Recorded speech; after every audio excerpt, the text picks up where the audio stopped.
Imagine waking up, disoriented, and finding yourself in the belly of a plane. Your mind is racing, trying to piece together the puzzle of how you ended up here. The cold, metallic interior is filled with a symphony of strange faces, each one etched with a similar expression of confusion and dread. You are not alone in this uncanny predicament.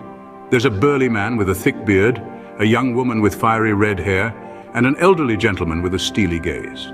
There's even a kid, no more than 16, his eyes wide with terror. These are your companions, strangers plucked from their lives and thrust into a chilling mystery.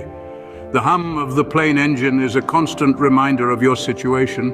You're over the Pacific Ocean, miles away from anything familiar. The realization hits you like a punch in the gut. You've been kidnapped. But by who? And for what purpose? Questions swirl around your mind like a tornado, but answers are as elusive as a shadow in the dark. As the minutes tick by, a sense of unease grows within you. The unease turns into fear when you see the parachutes. There are exactly as many parachutes as there are people. A sinister thought creeps into your mind. Are we supposed to jump? But where? The Pacific is a vast expanse of nothingness. The fear turns into panic when the plane starts to descend. The once distant ocean now seems ominously close. You look around hoping to find some reassurance, but all you see are terrified faces. The burly man is sweating, the red-haired woman is praying, the elderly gentleman is stoically silent, and the kid is crying. There's a sudden jolt, followed by a gust of cold air. Your heart pounds in your chest as you realize what's happening. The plane's door is opening. It's real. It's happening. You're going to have to jump. But what awaits you down there? An island full of guns and armor? A fight for survival, or something even more sinister? Suddenly the plane's door opens and they are forced to jump into the unknown. As they descend onto the island, they notice crates scattered across the island. The cold, salty sea air fills their lungs as they touch down, their hearts pounding like drum beats in the silence. Each of them, from Jake the mechanic to Emily the librarian, finds themselves in a reality far removed from their everyday lives. Curiosity piqued, they approach the crates, their contents a mystery. The creaking of the wooden lids reveals a chilling truth. Guns, armor, a full arsenal of survival tools. The weight of the situation sinks in. It's not just a game, but a fight for survival. Suddenly, the eerie silence is shattered. The deafening sound of gunfire echoes through the once peaceful island. The first shots are fired. The battle lines are drawn. Friends become foes. And trust is a luxury they can't afford. Every man and woman for themselves. The stakes are high, and the price of failure is their lives. The battle for survival has brutally begun. A loud noise interrupts the ongoing chaos. An airdrop is on its way. Suddenly, the frenzied skirmishes are put on hold. The unmistakable roar of an airplane engine sends a shockwave of anticipation through the island. Out of the clear blue sky, a parachute deploys, carrying a crate of exotic weaponry, a game changer, a beacon of hope or doom, depending on who gets there first. This is no ordinary scramble. This is a mad dash where every step could mean life or death. You can almost feel the tension in the air as the contestants sprint, crawl, and sneak their way towards the airdrop. Some, like the resourceful and quick-thinking Alex, form impromptu alliances, pooling their strengths for a better chance at the prize. Others, like the lone wolf Jake, prefer to go it solo, relying on their wits and skills to outsmart the rest. The crate lands with a thud, kicking up a cloud of dust. The fight that ensues is brutal and swift. The air is filled with the sound of bullets whizzing, the clink and clatter of metal, the desperate shouts, and the triumphant roars. The airdrop has become the epicenter of the battle, a deadly dance around the precious cache of weapons. And then, as quickly as it began, it ends. The dust settles. The victors emerge, armed with the exotic weaponry, their faces grim but determined. The alliances dissolve, each individual once again on their own. The airdrop has changed the game, making the battle more intense. In the midst of the pandemonium, one figure stands out, a woman named Alex. Alex, unlike the others, doesn't rush headlong into the fray. Her strategy is different, a testament to her resourcefulness and intelligence.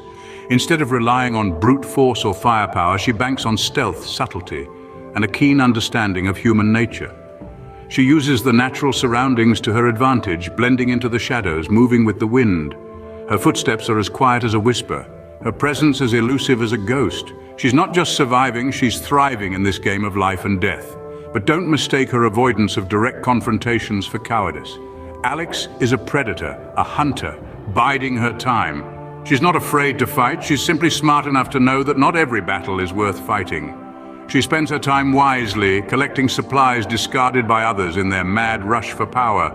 She hoards food, ammunition, medical kits, anything that might give her an edge in the days to come. She's preparing for the long haul, knowing that survival is not just about the present moment, but about anticipating what lies ahead. Alex only attacks when necessary. When she senses weakness or opportunity, she strikes swiftly and decisively. Her targets never see her coming. They fall one by one, victims of a silent assassin they never even knew was there. But she's not heartless. She feels the weight of each life she takes, the burden of survival in a world gone mad. Yet she carries on, driven by a will to live that's as fierce as the Pacific storms that lash the island. Her strategy is a stark contrast to the reckless violence that marks the other's approach. It's a game of patience, of waiting for the right moment, of knowing when to strike and when to stay hidden. It's a game of survival, and Alex is playing it to win. Alex survives another day, but the game is far from over. A final airdrop lands on the island, promising a weapon that could end it all. The sky darkens as the drone of the approaching plane fills the silence. The tension in the air is palpable as the remaining survivors prepare for the final scramble. This isn't just another airdrop. This one holds the promise of a game-changing weapon. As the crate hits the ground with a thud, a frantic battle ensues. Each survivor, driven by the hope of securing the ultimate weapon, throws caution to the wind. The stakes have never been higher, and the desperation is evident in their every move. There's Jack, a former military operative, his eyes set on the prize, his mind calculating every possible outcome. He's grizzled, hardened by the battles he's fought, both on and off this island. His strategic approach has kept him alive so far, but will it be enough this time? Then there's Mia, the quiet one. Her agility and quick thinking have served her well. She's been underestimated from the start, but she's proven to be a formidable opponent. She's closer to the airdrop than anyone else, but she knows that reaching it first doesn't guarantee victory. Finally, there's Lucas, the wild card, unpredictable in his tactics and feared by many. He's a risk-taker, always opting for the road less traveled. His impulsiveness might just give him the edge he needs. The final airdrop has been claimed. The end game is near. The island waits in bated breath, ready for the ultimate showdown. With the island shrinking, the final survivors face off in an epic showdown. The once lush landscape is now a battlefield scarred by the relentless struggle for survival. Each step resonates with the echoes of past confrontations, a grim reminder of the fate that awaits the fallen. In the heart of the chaos, the remaining survivors brace themselves for the ultimate test. The air is thick with tension, the silence only broken by the distant hum of the encroaching barrier. Heartbeats echo like war drums, matching the rhythm of impending doom. Each survivor, armed to the teeth, awaits the final battle. Then in a flurry of adrenaline-fueled action, the fight erupts. Bullets whiz through the air, each one carrying a deadly promise. Explosions rock the ground, shaking the very foundations of the island. The survivors weave through the chaos, their every move a dance with death. Amidst the havoc, one figure stands out, Alex. Her strategy, honed over countless battles, is a testament to her cunning. She maneuvers through the battlefield with calculated precision, her every move a step ahead of her opponents. She outsmarts, outmaneuvers, outlasts. She is a testament to the human spirit's resilience, a beacon of hope in the sea of despair. One by one, the survivors fall. The battlefield slowly quiets down, the echoes of war fading into a solemn silence. The once mighty army of survivors is now a memory, their legacy etched into the scars of the island.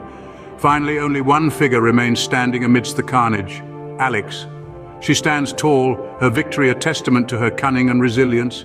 She has outsmarted, outlasted, and outlived. She has proven herself not only a survivor, but a true warrior. In the end, only one stands, Alex, the cunning survivor. She is a testament to the power of strategy, a beacon of hope in the face of despair. She has faced the horrors of the island and emerged victorious. She is the last one standing, the ultimate survivor. As the dust settles, Alex stands alone on the island.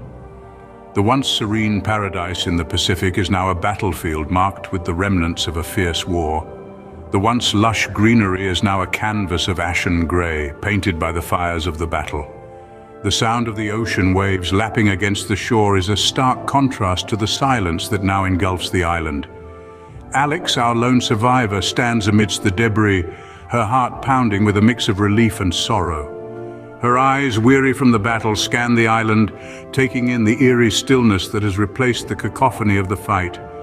Victory has never tasted so bittersweet. Yes, she has emerged as the last one standing, but at what cost? The faces of the fallen, the friends she had made, the enemies she had battled, all haunt her. An overwhelming sense of loss washes over her, taking the joy out of her hard-fought victory. She kneels down, her fingers brushing over the scorched earth, a silent tribute to those who weren't as fortunate. Every bullet fired, every life taken, every strategy employed, it was all a part of a deadly game that she hadn't signed up for, yet she had survived, she had won. But the victory felt hollow. It was a triumph overshadowed by the dark cloud of loss and regret. As she stood there, the reality of her situation began to sink in. She was alone on this island, the sole survivor of a brutal battle. She had outlived the rest, she had endured, she had survived.